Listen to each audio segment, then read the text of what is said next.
இந்த மாதிரி வெள்ளை வெள்ளையாக பிடிச்சி கிடக்கிறதுக்கு எலும்புச்சம்பழத்தை அறுத்து இப்படி தேய்ச்சிங்கன்னு வைங்க. இந்த வாங்க எப்படி போகுதுன்னு பாருங்க.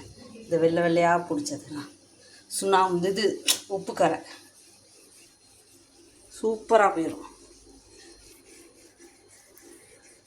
இந்த மாதிரி அழுகுன அழுகுன எலும்புச்சம்பழத்தெல்லாம் வாங்கிட்டு வந்து இந்த மாதிரி உப்பு கரையெல்லாம் இந்த மாதிரி தேய்ச்சிங்கனாக்கா பளிச்சுன்னு ஆயிடும். பாருங்க எப்படி இருந்துச்சு பாருங்க, பளிச்சுன்னு ஆயிடுச்சு.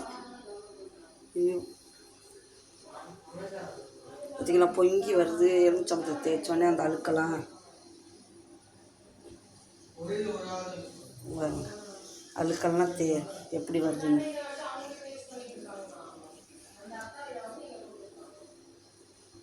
இந்த மாதிரி செவுறு இந்த மாதிரி கரை இருக்கிறதெல்லாம் உப்பு கரைகள்லாம்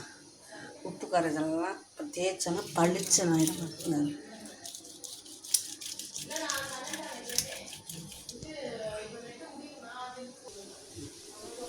எப்படி இருந்து சார் ஊடி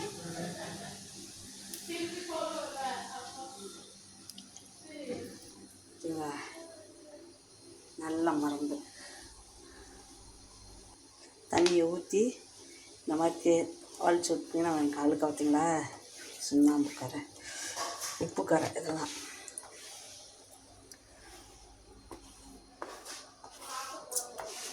நல்லா வெள்ளையாயிடுச்சு. என்ன பவர் இந்த எலும்புச்சம்பழத்துக்கு.